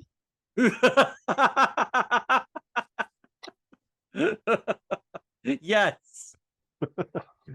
All right, so little touch of J.J. Abrams there with the lens flare. Nice. Well, now that we're talking about the sequels, well timed. So the Force Awakens and The Last Jedi start about 34 after the Battle of Yavin, ABY. Okay. Poe Dameron receives a piece of a map that could lead to Luke Skywalker, who is hiding because he basically what happened after Ben Swallow went to the dark side. He is now a hermit and doesn't want any contact with anybody. So he's hiding out on this planet. There is a map that supposedly leads to his location. And so that's what Poe Dameron is looking for. BB-8 finds a piece of it. The Empire also wants it. So they are tracking them, and that's how all of this stuff kind of comes to be. Sure. Kylo Ren kills his father, Han Solo, because Harrison Ford was like, "I'm done with these Star Wars movies, kill me off." And then we have the First Order uses their new super weapon, Starkiller Base, which Starkiller is a name of a Sam Witwer Sith character from the Force Unleashed games, which I'm assuming there are probably novels about him too. So that was sort of a callback to calling it Starkiller Base. Basically a new Death Star. And they use it to wipe out the New Republic's capital planet. So that was something I missed the first time around, is that, the Empire crumbles, the New Republic is basically the Alliance, but they're trying to reform the Republic as it was. Sure. And all of the stuff that we did in post Return of the Jedi to bring peace to the galaxy, well, Starkiller Base destroys that planet and they're all gone. So now the Alliance is gone and the Republic is gone, and now we're starting over. They based it on one world? Okay. Penguin doesn't put all his eggs in one basket. But apparently the New Republic does. Okay. So basically, they find the map that leads to Luke Skywalker. Rey finds him and holds out his lightsaber. And Luke stands there. And they stand there. And there's so many memes. There's one where like the lightsaber turns into a microphone and they start singing. There's all kinds of memes about. Even Mark Hamill was like, "I don't really know what I did in the sequel movies because I kind of just stood there and I didn't have any lines and I just stared. And that's all I did." But he has more to do in the subsequent movies. Yeah. So at the end of The Last Jedi, Snoke, who is voiced by Andy Serkis and played by Andy Serkis. Snoke is a Palpatine clone thing that is basically a puppet that Palpatine is able to exert control over. So weird. Snoke is basically a representation of Palpatine. But it's really weird because he shows up and he's the supreme leader of the First Order. And he seems like he's taken Palpatine's place and he's his own bad guy and all this stuff. And then he gets killed and we find out that he was just a shell, a puppet. He was nothing. He didn't matter. Would it have not been more narratively satisfying to have him be his own guy, though? And just sort of somebody that like worshipped Palpatine and wants to return to that way, as opposed to like, well, that same bad guy is back again. Like, I don't know. Hello, J.J. Abrams. Yeah, we don't like what you did. Well, yeah, I don't know. Yeah, I know. I think so too. I'm just saying, but... I remember seeing him and what he looked like in the very first The Force Awakens, I guess. They briefly show him in that. Mm-hmm. And I was like, wow, that's a cool looking new villain. Like, I want to know what he's about. and like hear what his agenda is. So to find out that he's kind of just a shell for Yeah. the same old guy is kind of like, that's kind of a letdown. Yeah, Bit. that's what we know. find out in The Rise of Skywalker. And Okay. So I'm going to give you canon what happened in The Rise of Skywalker, and then I'm going to tell you about the original vision and the original script of what it could have been if they hadn't fired the director and pulled J.J. Abrams in instead. So it was actually going to be directed by somebody else, but there was a change, and we went with the safer route, which is what we'll get into here shortly. So sure. In a really cool scene, though, in The Last Jedi, Luke has a confrontation with Kylo Ren to basically the Alliance. It's like we start mirroring what happened in the original movies. So we have another Death Star. We blow up that Death Star. We have, where the rebels escape to Hoth, and then they have to fight to escape now because the Empire found them. Well, that's what happens here, is the Alliance flees, and then the Empire finds them. So in order for the Alliance to have enough time to escape, Luke Skywalker shows up, and he has a little lightsaber duel with Kylo Ren, but he's like just dodging him. And then finally, Kylo Ren like plunges his lightsaber into him, and Luke kind of just like is still there. And he's like, what? And so then he takes his lightsaber and he just goes. So Luke is planets away using a force projection of himself to fight Kylo Ren, who has no clue that this is like a force image and not an actual person. And that's what stalls him long enough for all the Alliance members to escape. Wow, that's really cool. So he was never in any danger. Right. Except this required so much concentration and so much power from Luke to do that once he's done with it, he falls over dead and disappears into the Force. Oh. So he dies anyway. That really took the air out of the room. Yeah. Okay. So, let's see. So the Alliance escapes, and so there's this whole theme where basically the Alliance is like, call for help and let's bring all our ships together, and nobody comes to help them. Well, let's make another call because surely they'll come to help us again, right? Nobody comes to help them. So that's, Luke basically sacrifices himself so they can escape because nobody else came to help. Wow. So then we get into The Rise of Skywalker, the final movie. So Kylo Ren discovers that Darth Sidious is alive on the Sith world of Exegol, and that Snoke was an artificial genetic construct created by Sidious that he could use as a proxy to manipulate for his contingency plan, so that way he could have a way to survive.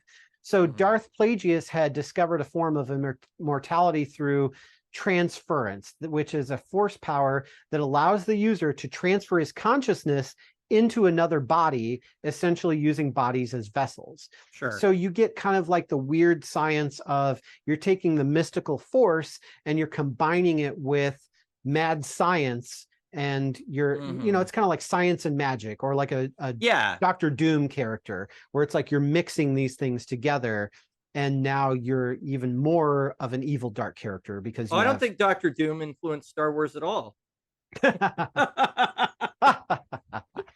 Yeah, he's obviously the inspiration for Darth Vader. Yes. So we get the truth reveal bomb drop that Rey is the granddaughter of Palpatine. So what happened was Palpatine, in order to continue, another part of his contingency plan, in order to continue his lineage, is he makes a clone son who has no force sensitivity whatsoever. That son, I think, ends up escaping or somehow gets free, finds a woman, and they create a child, which is Rey.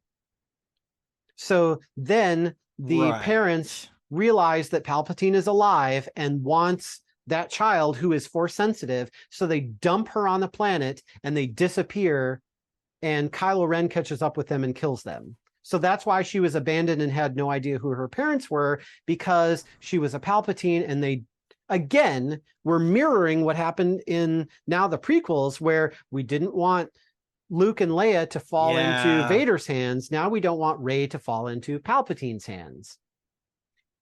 Okay. So in the midst of killing Snoke, Kylo Ren is like, he kind of wavers where he seems like he's going to the light side, but really he's kind of going to his own side.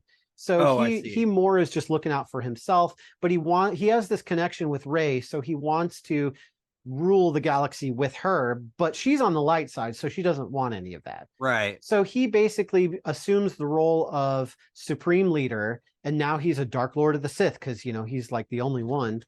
And he finally gets pulled back to the light during a duel with Rey because he hears Leia communicating with him as she is dying. She fades into the Force the same time that Luke Skywalker does, because the actress Carrie Fisher had passed away, and they couldn't use her in the movie, so they had to, you know, find a reason for her to go in the movie. And so she fades along with Luke, and we hear her voice. Well, Kylo Ren hears her voice reminding him of his family's love and forgiveness. And apparently her dying and this voice and fighting Rey is enough to pull him to the light side.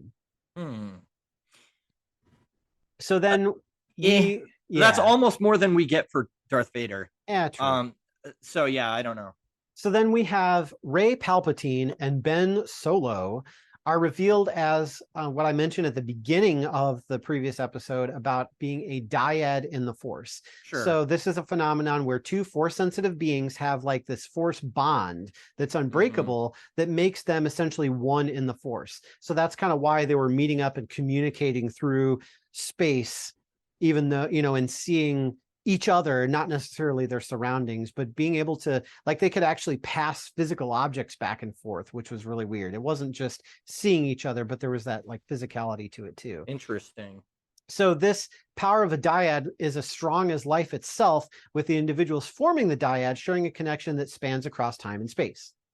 So basically, Sidious discovers this and is like, I'm going to use this power to resurrect myself. Somehow this is going to be, if she kills Palpatine, somehow he's going to come back even stronger than he was before, basically, is what it comes down to. Kill me, and my spirit will pass into you. As all the Sith live in me, you will be Empress. We will be one. So she wants to kill him because of everything about her past. And she wants to, you know, basically get revenge because she hates this guy and he's the embodiment of evil. And he's the whole reason that she doesn't have parents and she was never loved. And so she really does want to kill him. And if she does, that will destroy the Jedi for good and the Sith will be free. But what happens is, which is very interesting and very weird, but also awesome at the same time, we get the voices of past Jedi who have moved on in the Force telling these encouraging words to Rey to bring her back to the light side. So we hear from Obi-Wan Kenobi, voiced by Ewan McGregor, and we actually get a small piece of audio from Sir Alec Guinness' performance in the original trilogy mixed in there as well. Oh, that's cool. We get Anakin Skywalker, which I didn't write who voiced him. I think it was Matt Lanter again. We have Ahsoka Tano, voiced by Ashley Eckstein from the animated series. We have Kanan Jarrus, who was the voice actor from the animated series, Freddie Prinze Jr. So really, that was Freddie Prinze Jr. Freddie Prinze Jr. Yeah. Okay. So we have Kanan Jarrus's voice, who is an animated character. Now his voice is in a live action movie. We have Luminara Unduli, who was killed on screen during Order 66 and Revenge of the Sith, but she didn't have any, I don't think she had any voice lines until the animated series, where she was voiced by Olivia d'Abo. We have we have Qui-Gon Jinn, voiced by Liam Neeson, come back again, which he actually voiced himself as a Force ghost in, I think, in Rebels as well, and also at the end of the Kenobi show. So he's actually come back to lend his voice again, which is pretty cool. You know, Olivia d'Abo was the female Q in that one episode of Next Generation. Yep.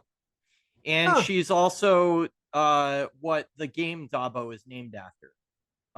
So is that actress. So yeah. So there's a very strong Trek connection. Yeah, she's, you know, the one that like put Riker in that simulation where she like made him love her and stuff. That's Olivia d'Abo. Wow. Yeah, I had no idea that she was still acting and doing stuff, but yeah. been active since the Luminara 90s. Unduli. I'm gonna have to go listen to her voice again in the Clone Wars. Isn't that crazy? Wow. We also have Ayala Secura, who was killed on screen during Order 66 and Revenge of the Sith, but she didn't have a voice until she's like the blue one that doesn't wear a lot of clothing that's usually around Yoda. Okay. But she is voiced by Jennifer Hale in the Clone Wars animated series. We have Mace Windu, who is voiced by Samuel L. Jackson. So there's a different voice actor who voices him in the Clone Wars, but Samuel comes back for this. We have Adi Gallia, who's on the High Council. He's killed by Darth Maul's brother, Savage, voiced by Clancy Brown in the Clone Wars animated series. Yeah. And this person is voiced by Angelique Perrin. Oh, okay. Wasn't like a super memorable character, at least for me, but must have been to have, a voice role in this. We also have Yoda voiced by Frank Oz, and then Luke Skywalker voiced by Mark Hamill, to basically encourage Rey to do the right thing. So she decides not to kill him, and then she dies instead. And then Ben Solo sacrifices himself to revive Rey, and then he vanishes into the Force.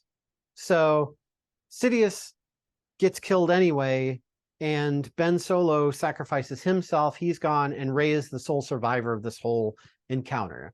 And then in order to honor the Skywalker legacy, Rey takes on the surname Skywalker. So she decides, I'm not going to be a Palpatine, I'm a Skywalker. So she calls herself Rey Skywalker, and she buries Luke's and Leia's lightsabers on Tatooine near the moisture farm that was owned by Lars. So again, kind of coming full circle. Blue milk. Yeah. So Luke actually drinks some of that. It's like green milk that he drinks in The Rise of Skywalker, and it like gets all over his beard, and it's like disgusting looking. Yeah.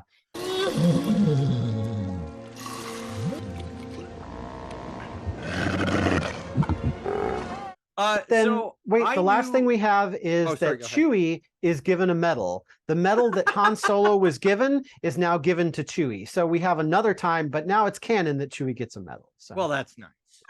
I was just going to say about the whole Skywalker thing. So I knew that they were calling her Rey Skywalker by the third movie, just because the internet and spoilers happen. Sure. What I didn't know was that she's actually not related to Luke in any way, and that she's actually a Palpatine.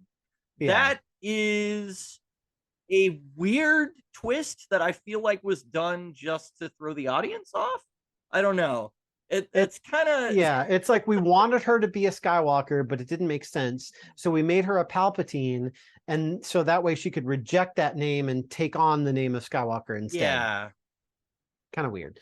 But basically, we're left with her beginning the process of rebuilding the Jedi Order, and that's where we leave the Star Wars timeline. And so I think there's a movie set after this that maybe will pick up on that, but we'll kind of see what happens there. Right.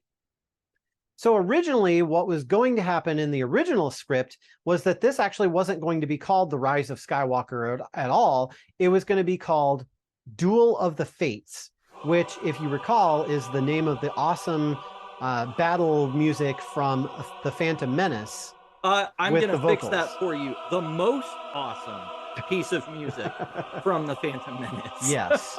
The most awesome music, probably from Star Wars. Yeah, maybe probably from even all of as Star a whole. Wars.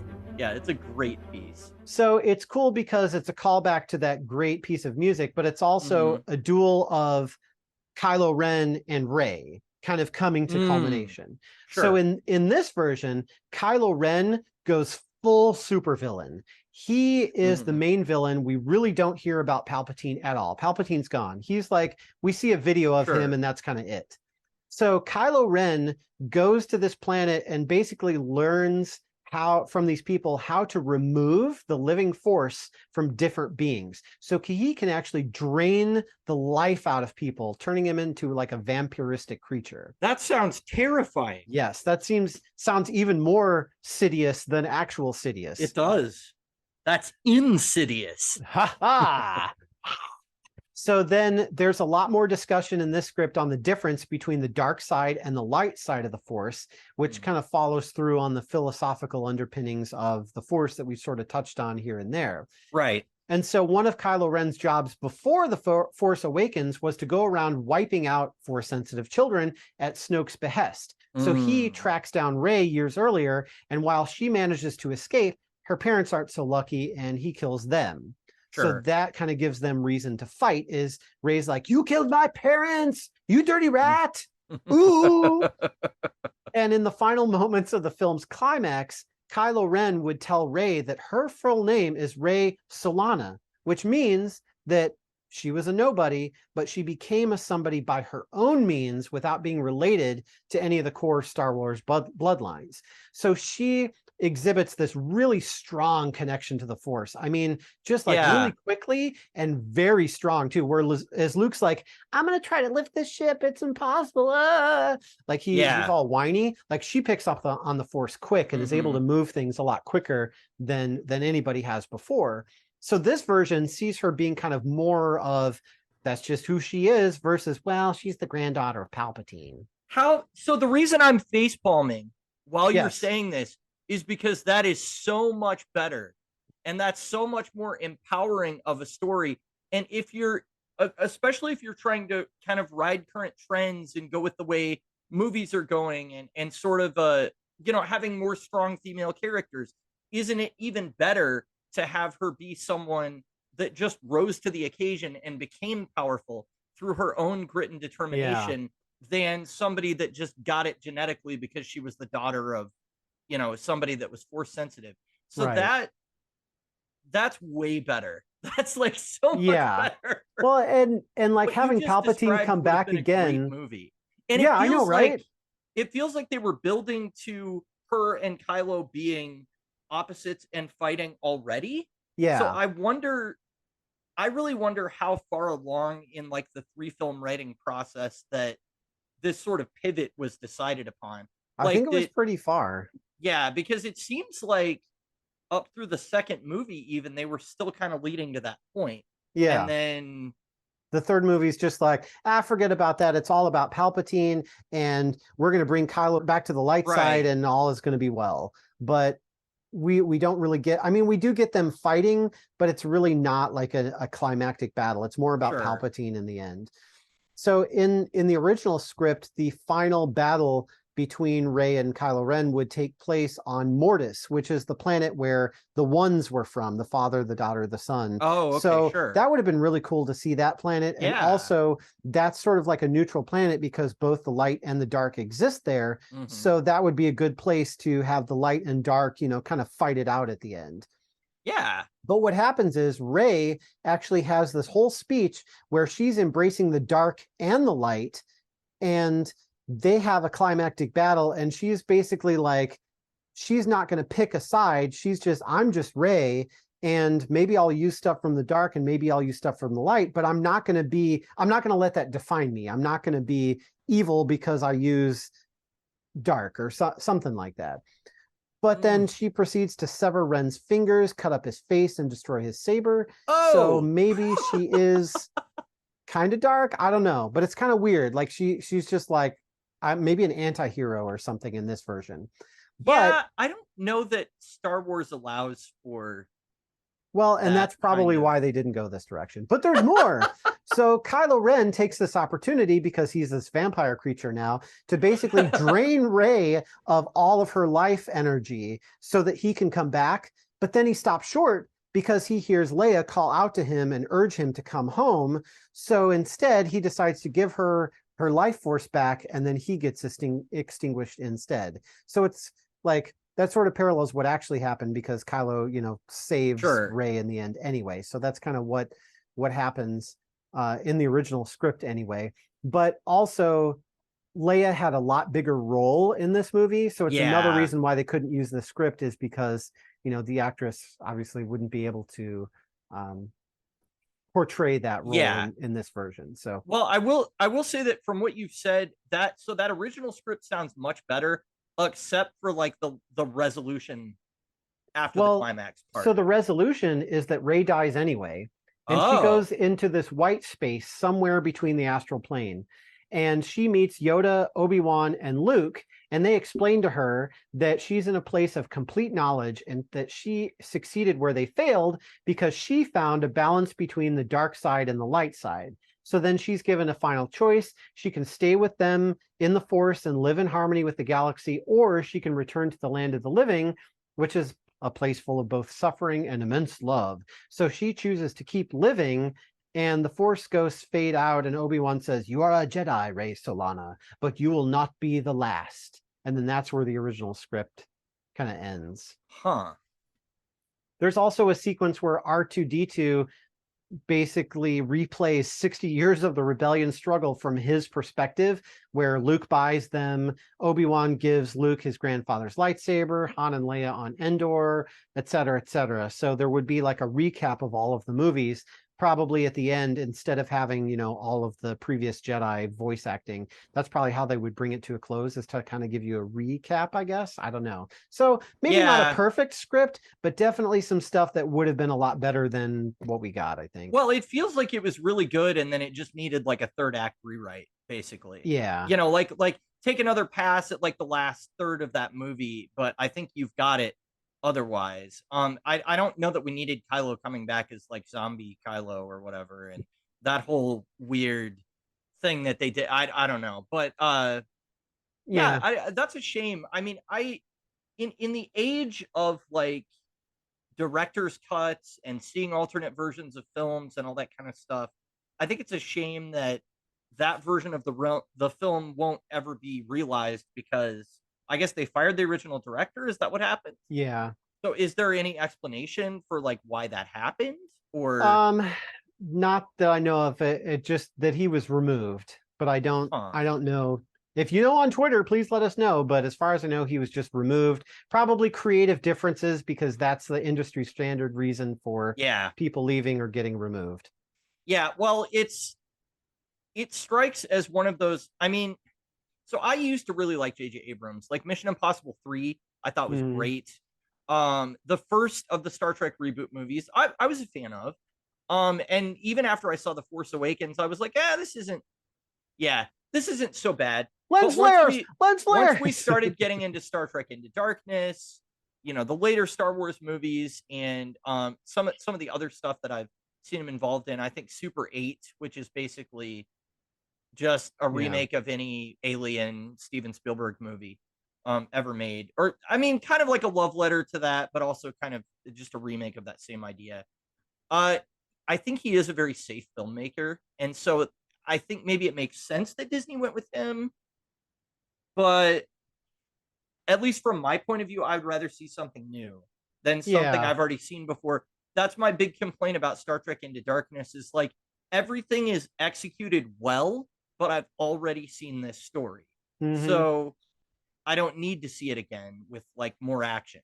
Basically. That's how I felt about the sequels, is it just paralleled a lot of the previous events, and I'm like, why are we telling the same story but in a new way? It's like, are we rebooting Star Wars? But it's considered canon, so it's not a reboot, but it's still kind of like, it felt like that's what we were trying to do, is like almost reboot it, because we go through the same sequences and we have the Alliance, and you know, they're the rebels and they're trying to escape, and you know, that sort of thing. So it would have been nice to see something like very new. Would you say that with all the exploration of like extra lore and stuff, that maybe the prequels have kind of come to a place where they're more appreciated than the sequels are now? Oh, absolutely. Like, there's so many actors who, you know, like Hayden Christensen and Ahmed Best and all those guys who played characters that were not well received. And even Ashley Eckstein for Ahsoka, like their characters were hated to the point where these, you know, how crazy fanatics are. They send letters to the actors that are death threats that say, your character is ruining the Star Wars that I grew up with in my childhood, and if you don't stop, I'm going to do more than egg your house. I'm going to kill you. Like, what the heck? Like, people are nuts. And they threaten these actors with their lives because they did not like them on screen. And now, you know, you fast forward years and years and years later, and people have grown up and people have rediscovered them, and we have this additional context, and there are probably more people who like it than don't, and now they're beloved to the point of like having Hayden Christensen come back in the Kenobi show, play opposite Ewan McGregor, and they actually have like a de-aging scene, which is not really good because Hayden looks like a grown-up version of Anakin from the prequel, so it doesn't quite work, but they show them dueling when he's a Padawan and stuff like that, so he gets to reprise his role there, and then also in the Darth Vader suit. Now he gets to put that on for the first time and act through like a broken mask and yell at Ewan McGregor, and like it's just amazing. And now these people are loved, and like Hayden's like on stage at a convention crying because people have finally accepted this character that they hated for so long. And it's like, he was a fine actor. It's like maybe you know, the early 2000s movies, some of them were kind of weird, and it just maybe didn't translate right, didn't come across, and it was something so different than we had seen Star Wars in the past. And you know, but it's not like, oh, he was a horrible actor, he ruined it. No, I think that's also part of what attracts me to the prequels in the first place, though, is that they are so different, and they do feel like really truly new information is being given to you. So, you know, no matter what you think about them, I think you can say that they succeeded with that. And with making every movie need to require tons of CGI as well. They were kind of like riding that trend into the future. So, well, and it's kind of similar with Star Trek, where, you know, you had the original series and then the Next Generation, and then you had these weird spin-offs, Deep Space Nine and Voyager, and people did not like those. They were so different, and we don't like different. We want to see more of the same, but then we get tired of the same and we want to see something different. So it's like, make up your minds. But at the end, you know, now they're on Netflix, now they're on Paramount Plus. People go back and they watch them and they're like, wow, this Deep Space Nine is actually really awesome. I wish they would have been more serialized and less episodic. And you're like, well, at the time they were going to get canceled for being so serialized, but they were at such a time slot that nobody really paid them that much attention, and they could kind of get away with it. Like they were doing something not illegal, but doing something totally different by being serialized, and they were way ahead of their time. So now it's appreciated, but back then it wasn't. Very true. So anyway, thank you so much for hanging with us. Hopefully that was fun. Hopefully you learned something. Hopefully I didn't say anything incorrect. Let me know on Twitter. Yes, Boneless Comics 1. And we'll catch you later. Thanks. All right. May the Force be with you. Comic.